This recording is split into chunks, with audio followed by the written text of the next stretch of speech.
Creo que estábamos esperando que Podemos, comenzara. sí, podemos iniciar. Ok, muy bien. Muy bien, buenos días y muchísimas gracias por acompañarnos en este segundo Congreso Internacional de las Narrativas y Poéticas del Yo. Cuando escribo yo, hablo de mí. Quiero empezar agradeciendo a las instituciones que han auspiciado este encuentro, la Pontificia Universidad Católica del Perú y en especial la Facultad de Letras y Ciencias Humanas, la Maestría en Escritura Creativa y el Grupo de Investigación en Literatura Hispanoamericana Contemporánea, la Universidad St. Francis Xavier en Canadá, en especial la Facultad de Arte y la Oficina de Investigación, y mi universidad, Dalhousie University, en especial el decanato de la Facultad de Artes y Ciencias Sociales, el Departamento de Español y Estudios Latinoamericanos, y el programa de Cine y Estudios Mediáticos. Además, quiero agradecer a mis compañeras del comité organizador, la doctora María Soledad Paz McKay de St. Francis Xavier, la doctora Giovanna Polarolo de la PUCP y la incansable Mariana Rodríguez Barreno, también de la PUCP, que ha sido el motor que nos impulsa. Este ha sido un esfuerzo largo y conjunto. Trabajar con ustedes es un placer. Pero más allá del comité organizador, hemos recibido ayuda de colegas, participantes en la conferencia, amigos, colaboradores. Mil gracias. Esta es la continuación del primer Congreso Internacional sobre las Narrativas del Yo que se llevó a cabo en Lima en el 2019. Ha surgido gracias al continuo interés académico en las narrativas del yo, así como también los estudios en la autoficción, los epistolarios, diarios, memorias, biografías, testimonios y otros textos sugerentes que en los últimos años han cobrado importancia a nivel global. Ello ha propiciado la apertura de nuevos debates en pos de compartir experiencias de análisis y proponer nuevas miradas entre la comunidad académica y las disciplinas afines. A ello se suma la visita de diversas personalidades en el medio local y las publicaciones recientes que también nos invitan a reflexionar en torno a perspectivas desde donde ya se dan en la actualidad los estudios de las ya consolidadas narrativas y poéticas del yo. A partir de todo esto, nuestro encuentro busca discutir sobre una amplia gama de líneas temáticas mediante la participación de reconocidos investigadores de diversas partes del mundo, así como también cineastas y escritores. Tenemos la suerte de contar con 15 ponentes internacionales que nos hablarán desde Canadá, Estados Unidos, Colombia, Ecuador, México, Perú y Alemania. Hablarán sobre cine, teatro, fotografía y literatura tanto latinoamericana como peninsular. Además, contaremos con la presencia de 5 cineastas que nos acompañarán el miércoles para discutir sus películas en una mesa redonda dirigida por la doctora Giovanna Polarolo. Se trata de la mexicana María Sojob, quien discutirá su cortometraje Tote Abuelo, la argentina Valeria Selinger, quien hablará de su film La Casa de los Conejos, la colombiana Mercedes Gaviria, quien dirigió Como el cielo después de llover, y los cineastas peruanos Daniel y Diego Vega, quienes hablarán de su largometraje La Bronca. Quienes estén inscritos en el Congreso habrán recibido esta mañana un enlace con claves para entrar a la plataforma Vimeo, donde pueden ver las películas y estarán disponibles a lo largo de toda esta semana. ¿Bien? Las maravillas continúan porque también tendremos el placer de escuchar conferencias plenarias de 2 autoras y críticas mexicanas de renombre.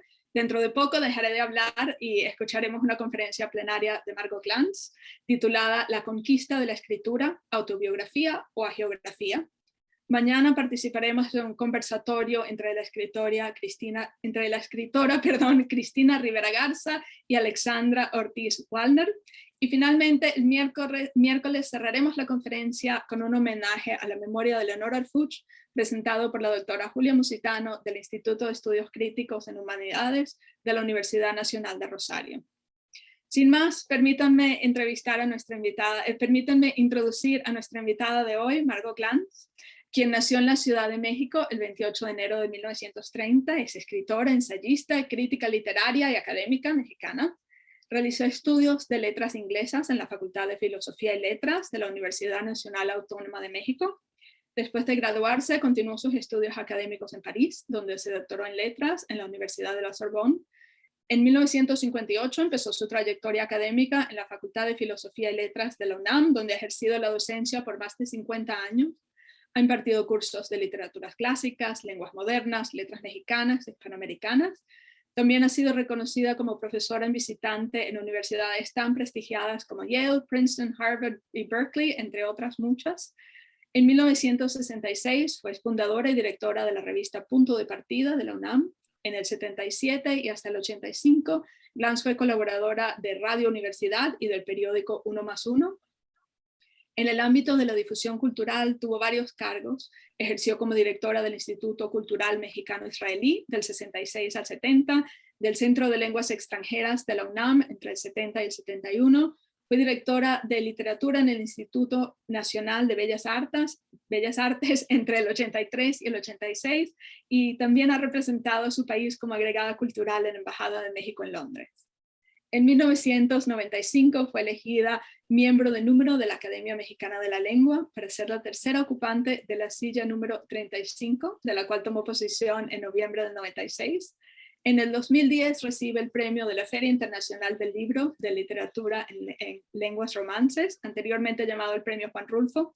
En el 2015 recibió el Premio Iberoamericano de Narrativa Manuel Rojas, y un año antes fue condecorada con la 16ª Presea Cervantina en el marco del Coloquio Cervantino Internacional. En el 2019 fue galardonada con el Premio Nuevo León Alfonso Reyes por sus aportes durante 6 décadas al campo intelectual y humanista, en la academia y en las letras en la ciudad de Monterrey. Y más recientemente, en el 2020, la Academia Mexicana de Lengua le rindió homenaje por su amplia trayectoria. Sus obras reflejan un compromiso con temas como el eroticismo, la sexualidad y el cuerpo, además de abordar temas como la migración y la memoria. Entre sus obras más recientes se encuentran Y por mirarlo todo, nada veía, del 2018, un collage de la escritura fragmentaria; Por breve herida, del 2016, una profunda reflexión sobre la voz que narra en la novela atravesando por distintos motivos y lugares; El rastro, del 2002, fue el título con el que obtuvo el premio Sor Juana Inés de la Cruz en la Feria Internacional del Libro de Guadalajara, y fue finalista del premio Herralde. Y Las genealogías, que se publicó en el 2013, son un testimonio en donde recupera los orígenes de su historia familiar en México. Hoy tenemos el placer de darle la bienvenida y agradecerle a Margo su presencia, y nos va a hacer una presentación titulada La conquista de la escritura, autobiografía o geografía. 1.000.000 de gracias. Muchísimas gracias a ustedes por esa presentación y además por invitarme a este congreso, que es muy importante para mí. Le agradezco a todas, a Giovanna Polarolo, a Mariana Rodríguez, a usted porque me acaba de presentar, y a todas las instituciones que han hecho posible este congreso. Inicio. Es un texto que se llama La conquista de la escritura, a geografía o autobiografía. Empiezo. La geografía es una escritura particular. Narra la vida de los santos. La piedra de toque de este edificio singular es un monumento escrito. Parte de lugares comunes, las virtudes, y se apoya muchas veces en los milagros, acontecimientos extraordinarios. La combinación de ambos datos proporciona recetas para alcanzar ese estado que en su más alto grado resultaría en la canonización, máxima instancia de consagración, por ejemplo, el caso de Santa Teresa de Jesús. ¿De qué reglas se requiere para permitir a la mujer su ingreso en la tradición escrituraria reservada a los hombres? ¿Por qué discurso debe optar la mujer? ¿Por el geográfico o el autobiográfico? Y por último, escapa la más destacada escritora mexicana, Sor Juana Inés de la Cruz, del siglo XVII, a los suplicios y tiranías que en esa época se reservaban a la mujer que tomaba la pluma. Me contento con plantear las preguntas y adelantar algunas hipótesis. Las crónicas de los conventos de monjas fueron escritos por mujeres, de la misma manera que las crónicas de los frailes fueron escritos por monjes. Hay una diferencia fundamental, sin embargo. Ellos escriben, y algunas veces, sobre todo si pertenecen a las altas jerarquías eclesiásticas, son publicados. Los textos de monjas se editan con menos prodigalidad, casi siempre se mantienen manuscritos en forma de cuadernos de mano, y a menudo sirven como material en bruto para que los confesores y prelados los descifren y elaboren sus materiales hagiográficos y litúrgicos. Pocas veces se mencionan las fuentes. Una excepción notable es la de don Carlos Sigüenza y Góngora, el polígrafo científico y escritor contemporáneo de Sor Juana Inés de la Cruz, que al referir en su Paraíso Occidental la fundación del convento concepcionista de Jesús María, subraya expresamente, leo: ocurrí al archivo real del convento, cuyos papeles se me entregaron, y también varios cuadernos de autos y cédulas. Leí también las relaciones originales que de la fundación del convento escribieron las madres Inés de la Cruz y María de la Encarnación, y la de que su vida dio aquí el padre Gaspar de Figueroa, su confesor, y con lo de una y otra dejó dicho la madre Catalina de Cristo. Debo decir que los confesores aprovechaban las autobiografías o geografías de las monjas. La labor específica de estas monjas, el grueso de su escritura histórica, se ha perdido en México, a pesar de que existieron más de 60 conventos de monjas en la Nueva España. Las razones son varias, quizás dos sean las principales. A, los archivos de los conventos de monjas fueron destruidos durante la exclaustración ocurrida en el siglo a la mitad del siglo XIX por los liberales en México. Y segundo, a menudo sus escritos desaparecieron como materia prima de los textos de los sacerdotes y prelados al considerar la escritura de las mujeres como una producción subordinada, la de amanuense. Los autores de obras edificantes organizaron y sobre todo descifraron sus escritos. Este lugar común en esa época para describir a la mujer como un ser naturalmente flaco y deleznable, húmedo, viscoso y además de corto entendimiento. Fray Luis de León avisa decidido: así como a la mujer buena y honesta, la naturaleza no la hizo para el estudio de las ciencias, ni para negociar de dificultades, sino para un solo oficio simple y doméstico. Así les limitó el entendimiento y por consiguiente les tasó las palabras y las razones. Han de guardar siempre la casa y el silencio. Si se toman al pie de la letra las indicaciones de Fray Luis de León, podría decirse que para la mujer no debe existir diferencias entre la casa y el convento, y que en suma, en ambos sitios se le exige un voto de clausura y de silencio. El relato colectivo de las monjas anónimas que hacen la crónica de la fundación del convento de la Encarnación en México explica cómo el núcleo primordial de esa institución fue un grupo de mujeres en retiro de su propia casa, dedicadas a un conjunto, a un continuo ejercicio que incluía entre sus prácticas las lecciones pías, las oraciones continuas y las operaciones de mano, con que explican, daban descanso a la cabeza, sin dar entrada a la sociedad y sobradas conversaciones. El retiro domiciliario que deriva en convento produce una obra escrita colectiva, hagiográfica, autobiográfica. Esa vida retirada, dicen, da margen para discutir cuán celestialmente vivirían una señora de esa clase, que no pudieran tener otro motivo para observar la escrita clausura, sino solo el abstraerse de las gentes para entregarse desembarazadas al devoto y reverente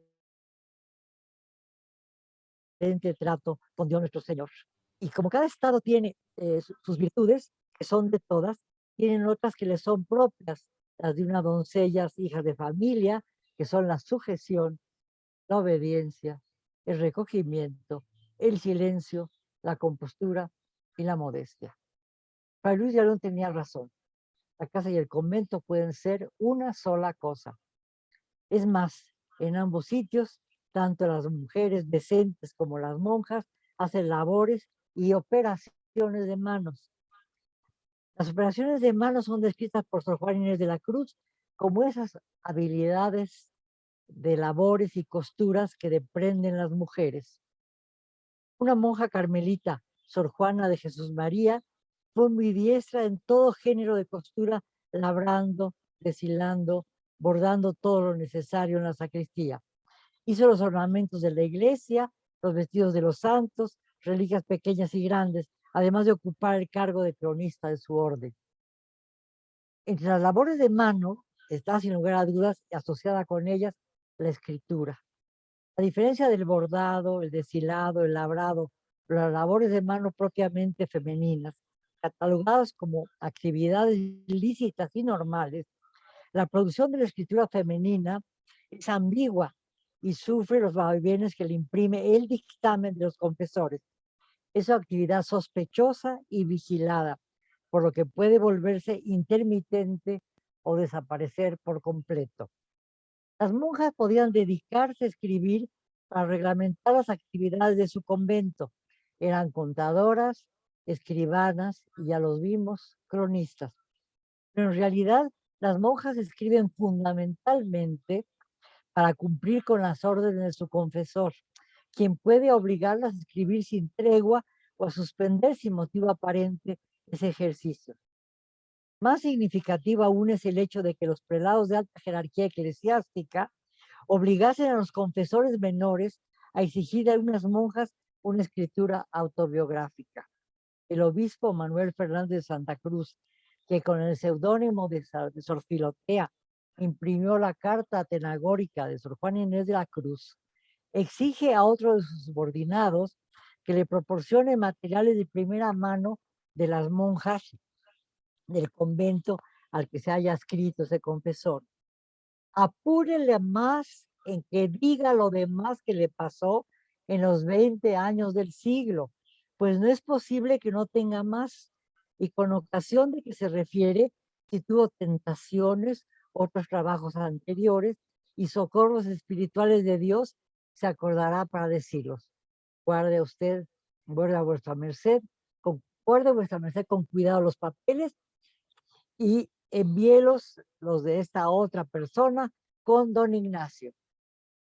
La curiosidad y el fervor casi sospechosos con que el obispo de Santa Cruz perseguía y exigía la escritura monjil puede ilustrarse con varios ejemplos. Elijo esto. Cuando una generación de cronistas carmelitas del siglo XVII empezó a desaparecer, el obispo de Puebla ordenó a las carmelitas que hicieran una nueva crónica y que consignaran todo lo que sabían de la fundación de su orden y de las madres más antiguas, sobre todo los datos perfectos de su autobiografía o hagiografía.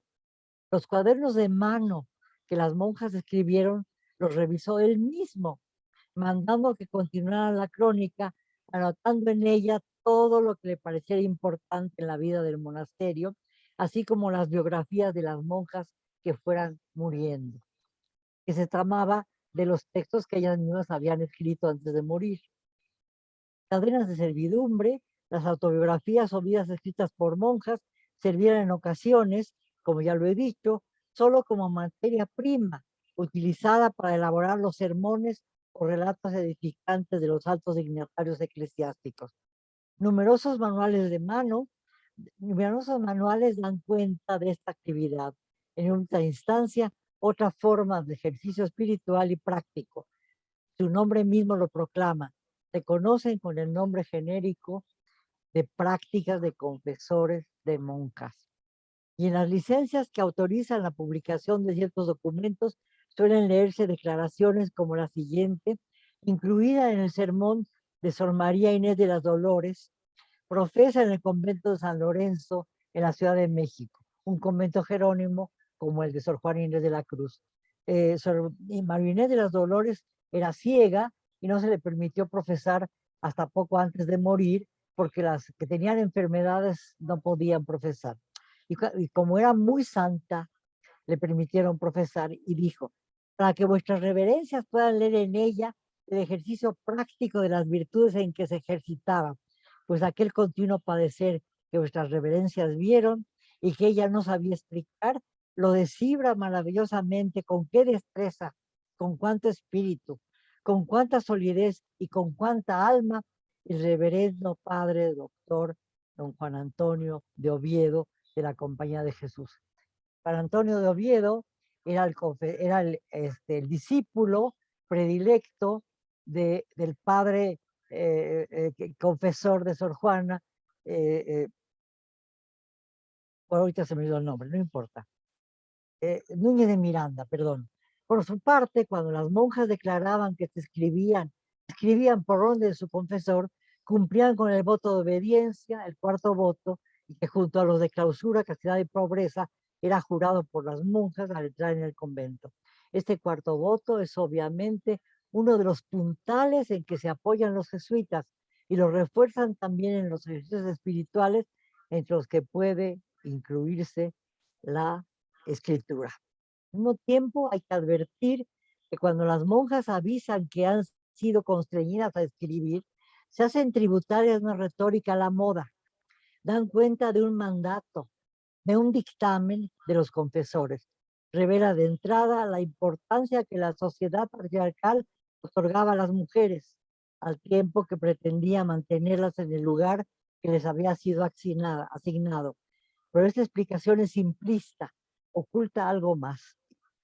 La Madre Mariana de la Encarnación, una de las monjas fundadoras del convento de Santa Teresa, del primer convento de Santa Teresa que se fundó en la Ciudad de México, concluye con estas palabras su relación. Paréceme, he cumplido lo que me mandó la obediencia de escribir esta fundación tan prolija y tan larga. No he podido ni he sabido más. Pido humildemente perdón por las faltas y sobras. Pues se sabe que en mi cosecha no tengo más que ignorancia y desacierto. Consuélame que no ha sido hierro de obedecer y mortificarme, en vencer la resistencia, en hacer esto he tenido. Glorificado sea Dios nuestro Señor por todos de los siglos. Amén. La más imperfecta e indigna de este convento. Esta fórmula, que luego también utiliza Sor Juana, diciendo, soy la peor de todas, era una fórmula retórica, todas eran muy modestas, porque ninguna se creía la peor de todas. El reiterado uso de fórmulas como las subrayadas por mí en el texto da que pensar. Anoto al paso algunas reflexiones. La modestia infinita que revelan no deja de parecer sospechosa. Es evidente, insisto, una de las formas de la cortesanía barroca, una humildad ejemplar que a la vez que abulta y realza la calidad de quien escribe, la hace descender al lugar más bajo de la escala, la de humilde siervo de Cristo o sierva de Cristo, a quien se imita, pero nunca se llega a igualar. Y en el caso de las mujeres, lo más importante es advertir que acatan un mandato convertido en precepto y ley natural. La escritura no les pertenece. Y cuando manifiestan su repugnancia a escribir, subrayan que aceptan esa inferioridad genérica convertida en dictamen, reforzado por el confesor, quien por su parte también se identifica simplemente como un amanuense de Dios. Escritura y caligrafía. Por ello, quizá deba desmontarse el proceso de producción de esta escritura femenina, demostrando que se trata de un ejercicio espiritual de las mujeres en cierta medida distinto del Senado, de la misma actividad cuando es emprendida por un hombre. Cuando sabe escribir, la mujer de la sociedad barroca asocia ese movimiento de su mano con las labores manuales propias de la mujer, como cocinar, bordar, coser, hilar y hasta, ¿por qué no barrer, escombrar y actividades hechas todas con las manos? Sin embargo, esta actividad estética y ordenadora, esencial para que la vida se mantenga, es despreciada y se la toma como una simple manifestación natural de lo femenino. El hombre se deduce, escribe con la cabeza, la mano es apenas un instrumento subordinado, encargado de poner en ejecución el ejercicio de la mente. A este respecto, es muy significativo un pasaje de la carta de Sor Juana Inés de la Cruz dirigida al padre Núñez de Miranda, escrita en 1982 y encontrada apenas en 1972. Ya que en su opinión, dice Sor Juana, es pecado hacer versos, ¿en cuál de las ocasiones ha sido tan grave el delito de hacerlos? Pues en la facilidad que todos saben que tengo, si a esta se juntare a motivo de maldad, ¿qué más castigo me quiere vuestra reverencia el que entre los mismos aplausos que tanto le duele tengo? Y de todo junto resulta un tan extraño martirio cual no sé yo que otra persona haya experimentado. Y hasta el hacer una forma de letra algo razonable me costó una prolija y pesada persecución. No más de que porque dicen que parece letra de hombre y que no era decente, con que me obligaron a malearla adrede, y de toda esta comunidad es testigo. Una mujer que hace versos debiera tener una forma de letra razonable, sobre todo si además, como se lee en la respuesta de Sor Juana Inés de la Cruz, la respuesta de Sor Filotea de Sor Juana Inés de la Cruz, realiza prodigiosas labores de mano. El argumento de Sor Juana parece definitivo, contundente. Es peligroso, sin embargo, porque la buena caligrafía de la mujer se contamina de indecencia. Se vuelve un signo obsceno que dibuja la sexualidad. La mano es una proyección de todo el cuerpo. Opera como una figura retórica, la sinécdoque, es decir, toma la parte por el todo. Malear la letra equivale en la escritura femenina a deformar el cuerpo, carne de tentación que con su belleza amenaza a los hombres, parte de esa trilogía maldita, mundo, demonio y carne, que obstruye el camino hacia la perfección, cuyo desbroce pudieran ser los ejercicios espirituales. Ese camino a la perfección es sobre todo masculino. Desde los comienzos del catolicismo y a través de Eva, la belleza femenina ha sido considerada como objeto de perdición. La deformación de la carne favorece e engendra la belleza del espíritu. Las actividades femeninas por excelencia son, otra vez, repito, hilar, bordar, coser. Esas labores de mano exigen un resultado final de excelencia, pero una excelencia que se da por descontada y que por lo mismo se soslaya y menosprecia. Don María Magdalena de los Ramacchio, muerta en 1636, y Jerónima como Sor Juana Inés, escribe igual que las demás monjas porque sus confesores mandaron que escribiera su vida, y aprende a leer y escribir por mandato divino. En sus palabras se advierte con nitidez la mecánica que liga los ejercicios espirituales con las labores de mano, incluyendo la escritura dentro del amplio diapasón dibujado por este método, que recrea un movimiento de lanzadera que va de una a otra práctica. Se dedica, dice, a enseñar la doctrina cristiana a las musas de servicio que quieren aprenderla. Después de esto, dispongo de lo necesario para el servicio de mis necesidades y de las hermanas que conmigo están. En esto gasto alguna media hora. Después tengo una media hora de lección espiritual en la pasión, vidas de santos, que esas me alientan y animan y mucho a padecer más y más los libros de ejercicios espirituales. Y después de esta lectura hago obra de manos, porque así es por voluntad de Dios, como por ayudar a mis hermanas a ganar para lo menester, por no tenerlo y ser pobre, y porque no puedo estar ociosa, que en ello ocupo hasta las 12 a la 1, que es la hora ordinaria de tomar algún sustento. Después de eso, vuelvo a la labor de manos y la sección espiritual y alguna escritura. Con la descripción anterior, la monja responde a otro de los preceptos de la regla y del confesor: cumplir a la letra con la distribución de las labores del día rigurosamente prescritas. Dentro de esta línea argumental, es quizá posible recolocar en el lugar que le corresponde uno de los episodios más citados de la vida de Sor Juana Inés de la Cruz. El padre Calleja, autor de una semblanza póstuma de la célebre escritora, relata con ferviente admiración una anécdota archicitada que a él le relatara con el mismo entusiasmo desbordante el marqués de Mancera, refiriéndose a la época en que, siendo él virrey de la Nueva España, la monja fue dama de honor de la virreina, su esposa, la duquesa de Mancera. Así, referiré con certitud no disputable, tanta se le debe al testigo, un suceso que el señor marqués de Mancera me ha contado 2 veces, que cuando estando con no vulgar admiración de ver en Juana Inés tanta variedad de noticias, las escolásticas al parecer puntuales y bien fundadas las demás, quiso desengañarse de una vez y saber si era sabiduría tan admirable o infusa o adquirido artificio o no natural. Y juntó en su palacio cuantos hombres profesaban letras de la Universidad y Ciudad de México.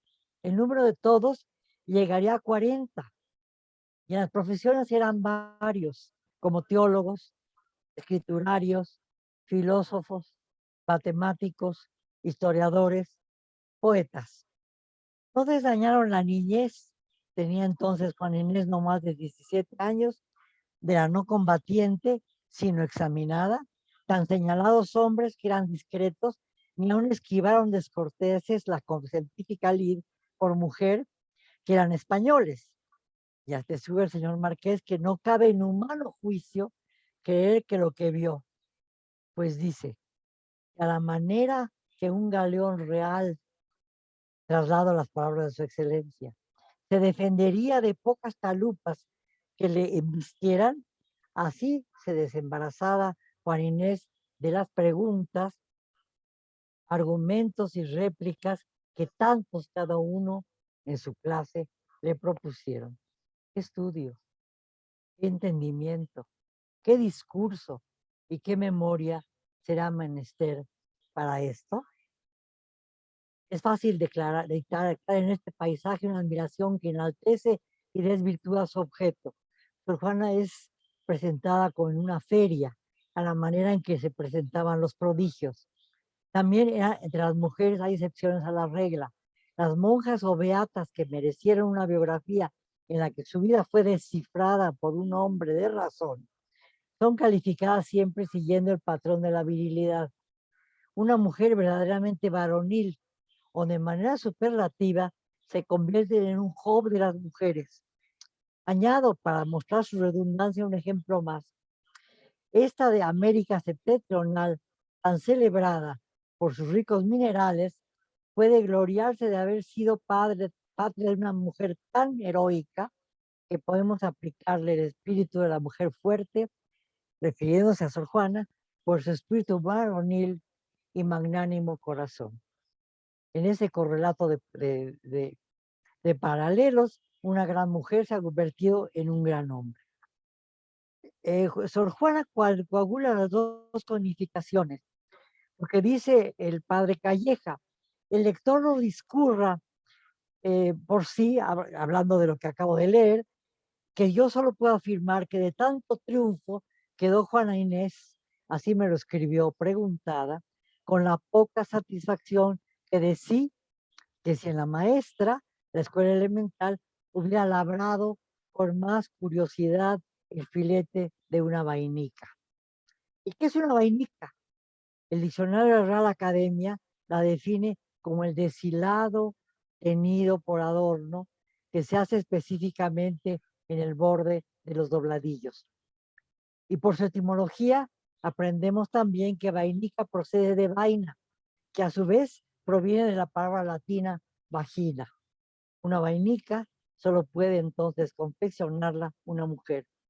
Sor Juana coagula las dos significaciones y al hacerlo unifica dentro del mismo conjunto y le da el mismo valor a las labores de mano, como el bordado, el destilado, etcétera, como la costura, que valen igual ni más ni menos que sus negros versos, por los cuales se confiesa, la acusan, fiscalizan sus acciones, haciéndolo objeto de escándalo público. Versos que subraya ella, he rehusado sumamente el hacerlos y me he excusado todo lo posible, no porque en ellos hallase yo razón de bien ni de mal, que siempre los he tenido como lo son, por cosa indiferente. De la palabra manuscrita a la letra impresa.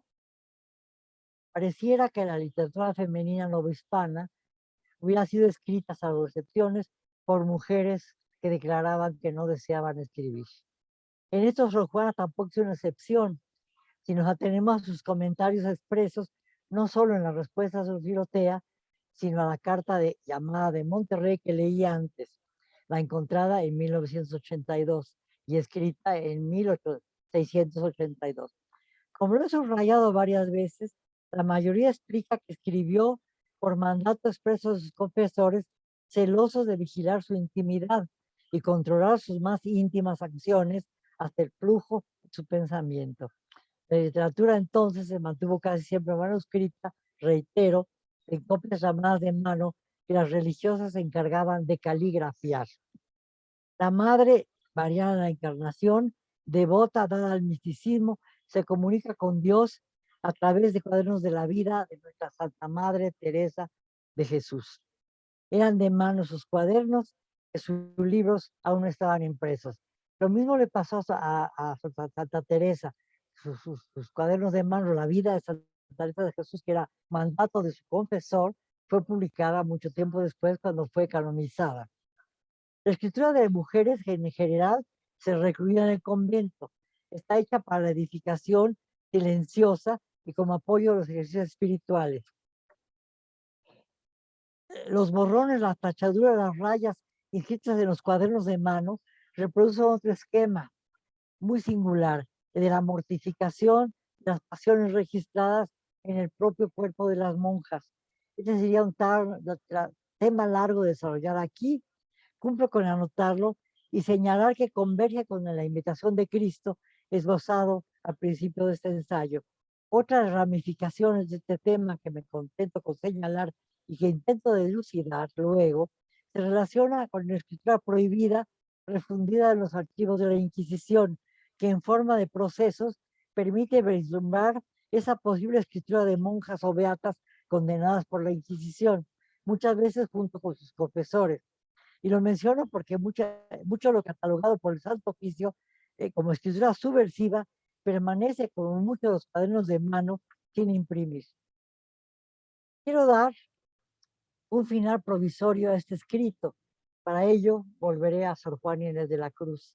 La finalidad declarada por el obispo Fernández de Santa Cruz al dar a la imprenta el discurso teológico de la monja, por él intitulado Carta Tenagórica, fue, según sus propias palabras, para que vuestra merced se vea en este papel de mejor letra. Al dar a la imprenta sus borrones, como la propia Sor Juana calificaba sus cuadernos de mano, el obispo le había concedido la más alta merced, incluirla entre los grandes dignatarios de la iglesia, los únicos que merecen que un devoto publique sus borrones. Y asimismo, el acto de dar a la imprenta un escrito lo salva de la desaparición. De la misma manera, había procedido con Juana Inés de la Cruz, la condesa más rica del Hada, a publicar en España su obra poética, esos negros versos que para ella pesaban en la balanza lo mismo que una vainica. Pero al hacerlo, el obispo de Puebla, de Santa Cruz, también le ordenó que escribiera la historia de su vida, su autobiografía, para igualarla a las demás monjas a quienes él conminaba a hacerlo. Sor Juana cumplió con gran maestría el resultado. No es un escrito edificante más, sino una autobiografía. Se conoce con el nombre de Sor Filotea, Respuesta a Sor Filotea Respuesta a Sor Filotea de la Cruz. Gracias. Muchas gracias. A sus órdenes. Muy bien, muchísimas gracias, Margot. Qué manera tan interesante de empezar nuestro encuentro. Y tenemos una pregunta en el chat que voy a leer, pero si hay alguien que tenga otra pregunta, puede escoger ponerla en el chat o simplemente levantar la mano y yo les daré la palabra. Bien, la primera pregunta es la siguiente. Primero, le dan las gracias, muchas gracias por la presentación. Y la pregunta es, ¿la delegación de la palabra del confesor a la religiosa implica la necesaria conversión de la escritura en término intercambiable de penitencia? ¿Y se puede considerar esta labor de mano un tipo de disciplina corporal?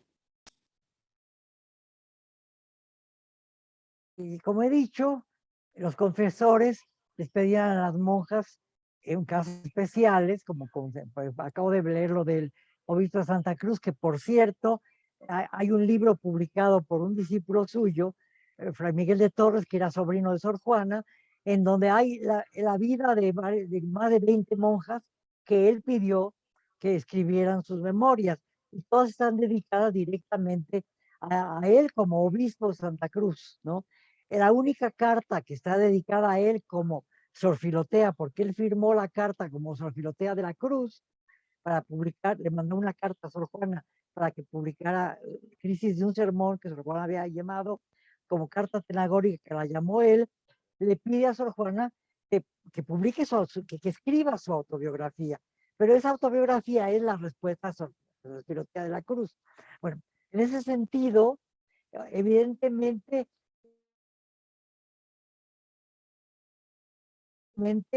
era común en la época. Lo que no era común es que se publicara como se publicó la autobiografía de Sor Juana.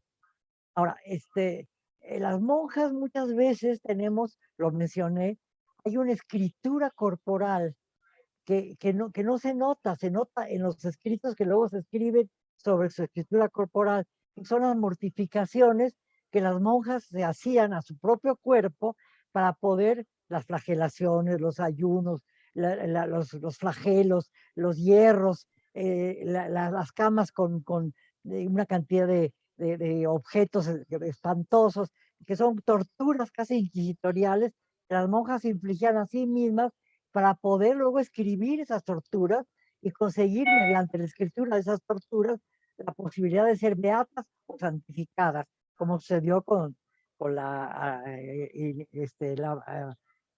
Teresa de Jesús, ¿no? Entonces, digamos, ese es el proceso. No sé si le contesté. Muy bien, me parece muy bien. A lo mejor la persona que hizo la pregunta, si tiene algo más que decir, podría levantar la mano en este momento. Si no, paso a la siguiente pregunta. Muy bien. Giovanna, si quieres hacer tu pregunta. Sí, bueno, antes de hacer la pregunta, quiero agradecerte mucho, Margo, por esta conferencia, por todo lo que que, como dijo Diana, también da inicio a nuestro congreso, ¿no? Porque justamente son esos los temas que nos preguntamos y tenemos una gran cantidad de mesas y de presentaciones en las que el tema es la escritura de las mujeres, ¿no? Y en esa línea yo quería hacer una pregunta, bueno, una cosa chiquita que creo que puede ser un poco de mi ignorancia, si es que los escritores hombres usaban también los contemporáneos a Sor Juana usaban esas fórmulas de modestia tan fuertes, tan sobre, no sé cómo decir, hiperbólicas, como las que soy la peor de todas, lo he hecho todo mal, como tú nos has dicho. Y la segunda es si esto de la labor de mano, la mujer usa la mano para hacer todo y coser, barrer, etcétera, también escribir, o sea, escribe con el cuerpo y los hombres escriben con la cabeza. Y eso podremos extenderlo quizá hasta muy avanzado los siglos, ¿no? Que se asocia la escritura de las mujeres con una escritura menor, porque es autobiográfica o que se asocia lo íntimo, lo autobiográfico a las mujeres y por lo tanto a lo menor. Esas dos. Bueno, absolutamente hasta los más altos prelados tenían el deber retórico, hiperbólico, de considerarse menores, porque todos eran siervos de Dios, ¿no? Y generalmente sus acciones eran una imitación de Cristo, pero una imitación de Cristo que no llegaba a lograr la imitación, obviamente. Las monjas, yo trabajé mucho eso y me di cuenta que las monjas trabajaban su cuerpo para acceder para imitar a Cristo, y muchas de ellas lograban imitarlo para que su cuerpo se neutralizara al grado de que perdían la menstruación por los ayunos, por las flagelaciones, por todo eso, y de esa manera el cuerpo se anulaba como cuerpo femenino, porque ya no tenía una de las relaciones más importantes con el cuerpo que tiene la mujer, de la producción de sangre menstrual. Entonces es muy importante, ¿no? Eso las diferencia totalmente de los hombres. Pero hay los ejercicios espirituales, los había planteado San Ignacio de Loyola, y en la época en que escribe Sor Juana es muy, muy importante la compañía de Jesús. Eran poderosísimos, hasta que en el siglo XVIII el Papa los expulsó, ¿no? Digamos, eso es muy importante. La segunda pregunta, ya se me olvidó. Perdón, no, no, Era sobre dímela rápidamente. la modestia, el escribir con el cuerpo, la Ajá. escritura menor. Ajá. Bueno, es decir, los hombres, lo que decías, las mujeres escribir con la mano, pero labores propias de la mujer, porque barrer, lirar, etcétera, y escribir es una como, pues es como suplementaria, ¿no? Y como que se les concede graciosamente. Ya, por ejemplo, María de Sayas, la gran escritora española del siglo XVII, XVI, XVII, que escribió, 16, perdón, que escribió casi contemporáneas de Cervantes y que escribió novelas ejemplares. En su prólogo se quejaba justamente de que los hombres las obligaban a tomar labores de mano para impedirles escribir, porque era una forma de mantenerlas sumisas, ¿no? Porque tenían miedo de que se levantasen frente a ellos y tenían que ser subordinadas siempre. Hemos sido subordinadas, digo, el voto se nos ha concedido hace muy poco, seguimos entrando en categorías muy particulares. Por ejemplo, las mujeres siguen escribiendo y cada vez hay más mujeres que escriben y estupendas, pero como dice Diamel El Tí, que me parece extraordinario, que genitaliza la escritura de las mujeres y se las coloca en un lugar aparte, como si no fueran mujeres, como si la escritura no fuera una cosa en donde participan igual hombres y mujeres.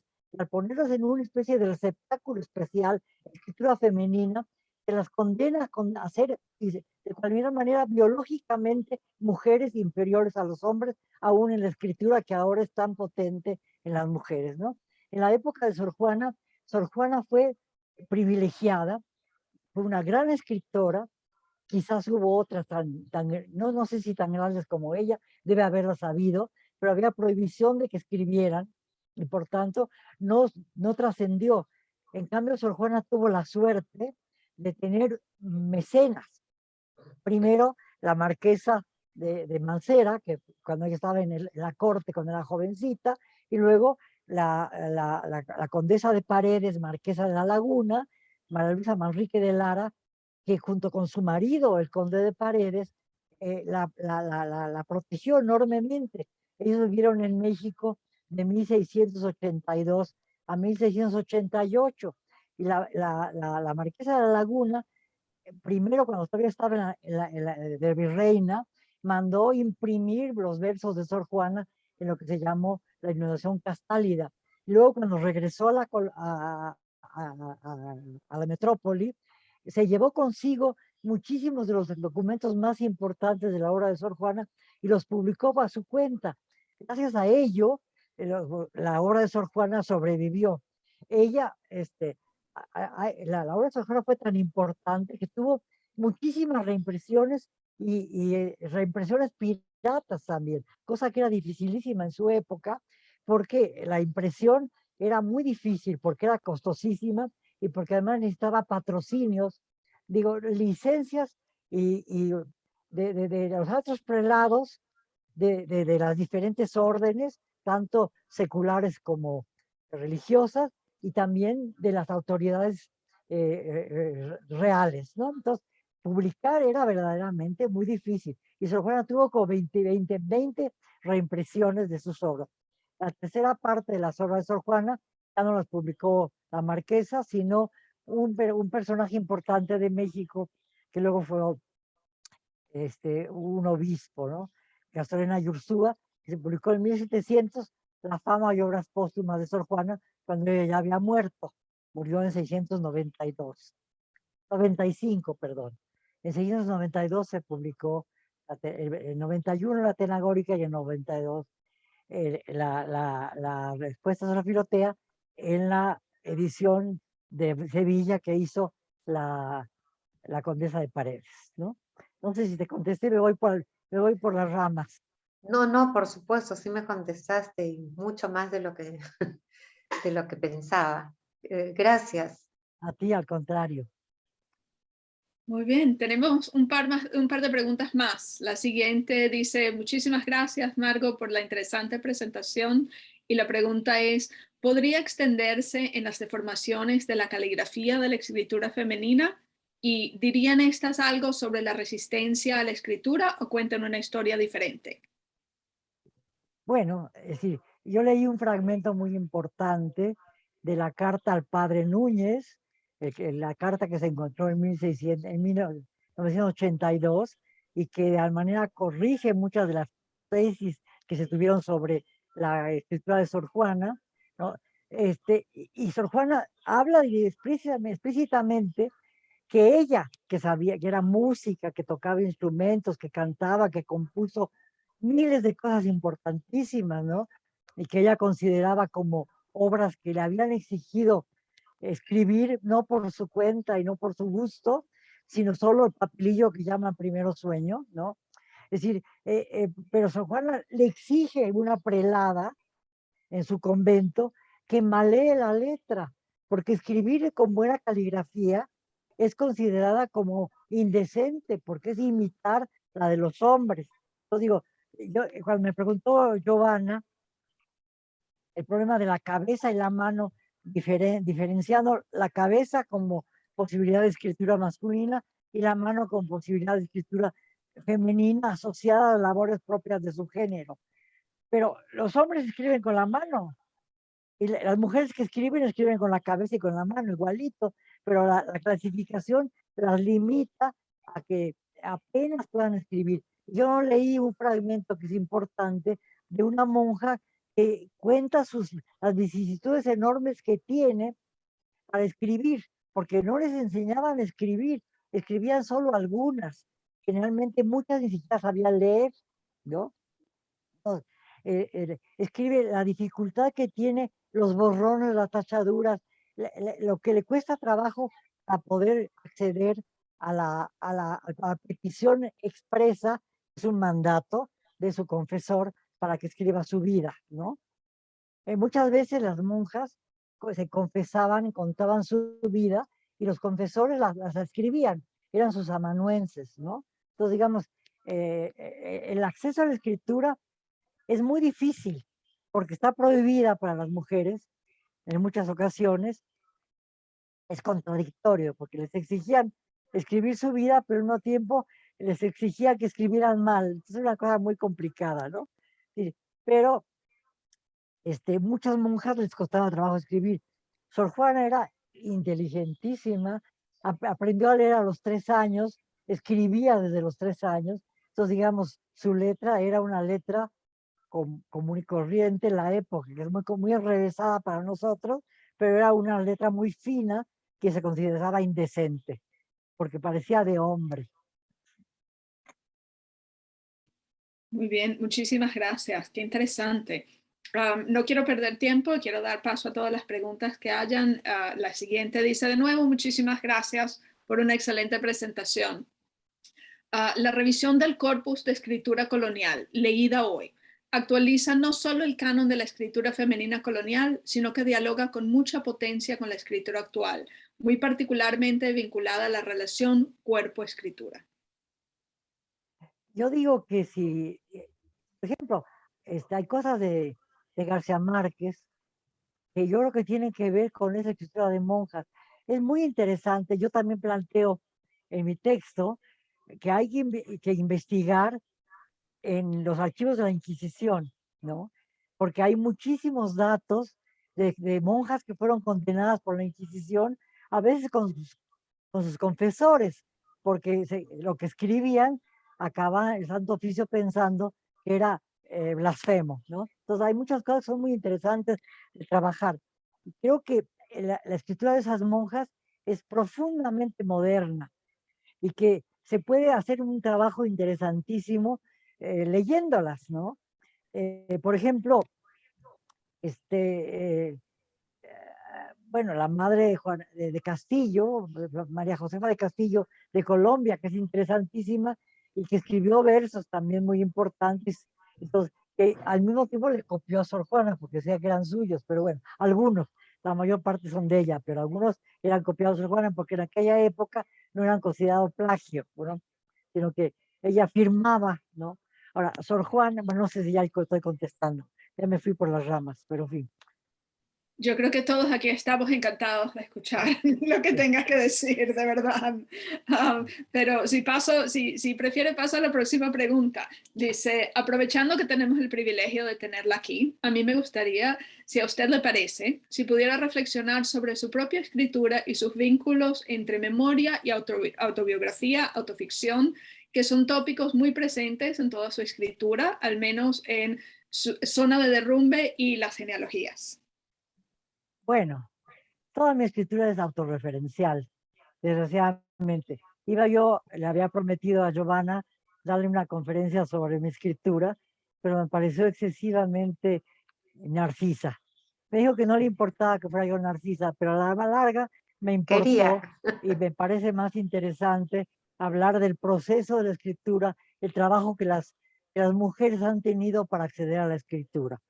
Eh, bueno, yo empecé tarde, lo digo todo el tiempo, ya me aburro de mí misma, y digamos, mi primera obra más o menos que se publicó de una manera normal, porque yo tuve que imprimir mis obras a cuenta de autor, las primeras dos.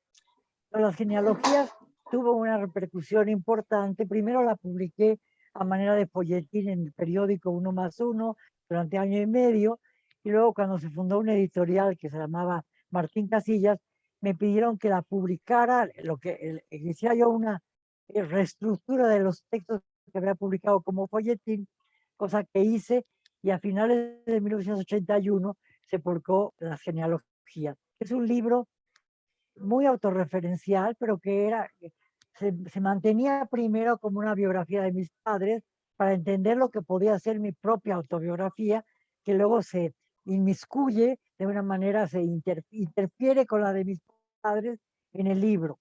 Y entonces, es el primer libro que vio la imprenta por su propia cuenta, ¿no? Es decir, por un editor, y además fue un libro que me ganó el primer premio, fue el premio Magnadonato en 1983, 82.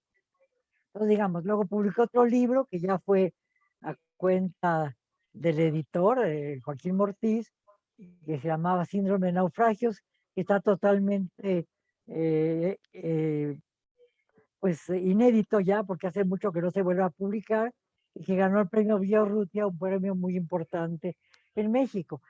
En fin, he seguido escribiendo mucho, al mismo tiempo publicando muchísimos ensayos y trabajando a la monja durante muchos años. Por ejemplo, Antonio Rodríguez, que ese es un gran profesor de la Universidad Católica de La Lima, pues encontró manuscritos textos muy importantes en relación con Sor Juana y con la Carta Telagórica. Por ejemplo, acaba un investigador mexicano encontrar manuscritos muy importantes directamente de Sor Juana con la corrección de un texto de Sor Juana que ella misma corrigió con 32 correcciones que se encontró en Chile. Yo creo que en Chile el archivo de José Toribio Medina es riquísimo y podemos encontrar montones de cosas que no conocemos de escritura de monjas y de la propia Sor Juana.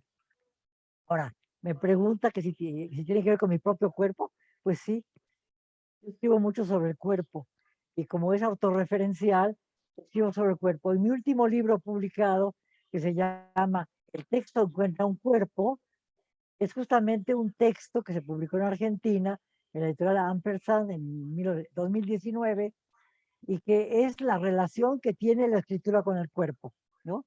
Es un análisis de muchas escrituras femeninas y masculinas en relación con el cuerpo femenino. Los hombres apoderándose del sujeto femenino, es decir, utilizándolo como objeto, y las mujeres cuando ya utilizan el sujeto como su propio cuerpo y su propia escritura. Entonces, digamos, es muy interesante todo ese proceso.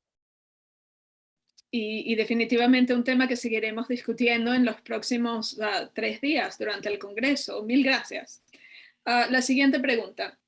Con respecto a la pregunta de Giovanna, la mayoría de las autoras latinoamericanas desde Sor Juana hasta el siglo XIX se disculpan por escribir o llaman a sus textos, y cito, obritas sin importancia.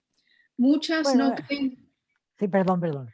Muchas no creen que esto sea cierto, simplemente es un recurso que tienen para burlar la censura de sus pares masculinos y poder publicar. Muchas veces camuflaban sus ensayos breves y relatos brillantes entre las páginas de revistas femeninas. Por ejemplo, pienso en Juana Manuela Gorriti y Soledad Acosta de Samper, quienes empleaban esta estrategia cuando en realidad sabían que lo que habían escrito no tenía nada de literatura menor. Evidentemente, pero era considerada de cualquier manera literatura menor. Acabo de decir hace rato que todavía la gran escritura femenina, que es tan importante ahora, sobre todo, digamos, hablando de la escritura latinoamericana, digo, excepciones, Virginia Woolf, Clarice Lispector, algunas españolas, etcétera, ¿no? En general se considera como una literatura menor, y evidentemente las mujeres siempre, bueno, en el siglo XVII, tanto los hombres como las mujeres fingían que era una escritura menor, y en las mujeres era triplemente obligatorio porque las consideraban blasfemas, y digamos, el hecho de que Sor Juana tuviera que malear la letra porque era considerada indecente, nos dice muchísimo de la negación que se tenía a que las mujeres tomasen la pluma para escribir sus propias obras, ¿no? En el siglo XIX hay muchas obras interesantes, en México también, ¿no? Pero que pasaron inadvertidas muchas veces, que quedaron muy sepultadas porque no se imprimían, porque se imprimían sobre todo las sombras de los varones. Y las mujeres también tenían que fingir que aceptaban esa categoría de menores, ¿no? Aunque sabían perfectamente que muchas veces eran mayores que sus contemporáneos, cosa que pasa ahora muchas veces también, ¿no? Muchos autores que son considerados, no digo nombres porque me quemo, pero hay unos siniestros que se consideran importantísimos y que realmente no valen nada frente a la escritura de muchas mujeres. Pero no quiero tampoco volver a incluir a las mujeres en ese receptáculo negativo que es la literatura femenina per se. Muy bien, muchísimas gracias. ¿Alguien más? ¿Hay alguna otra pregunta? Antes de dar por terminado el cierre del encuentro. Muy bien, entonces, 1.000.000 de gracias de todo corazón de parte de las organizadoras, de parte de quienes estamos presentes. Ha sido un placer escucharla hoy, Margot, y esperamos que nos acompañen de nuevo en un par de horas. El primer panel de presentaciones empieza a la 1 hora central. Y esperamos que tengan un buen descanso, un buen apetito durante la hora del almuerzo. Sé que estamos todos en zonas horarias diferentes, pero nos vemos dentro de un par de horas. Muchísimas gracias a todos.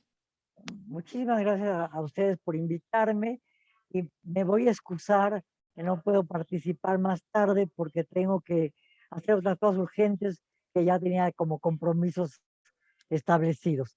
Les agradezco muchísimo y bueno, hasta la próxima, Hasta si la es que vivo. próxima. Mil gracias.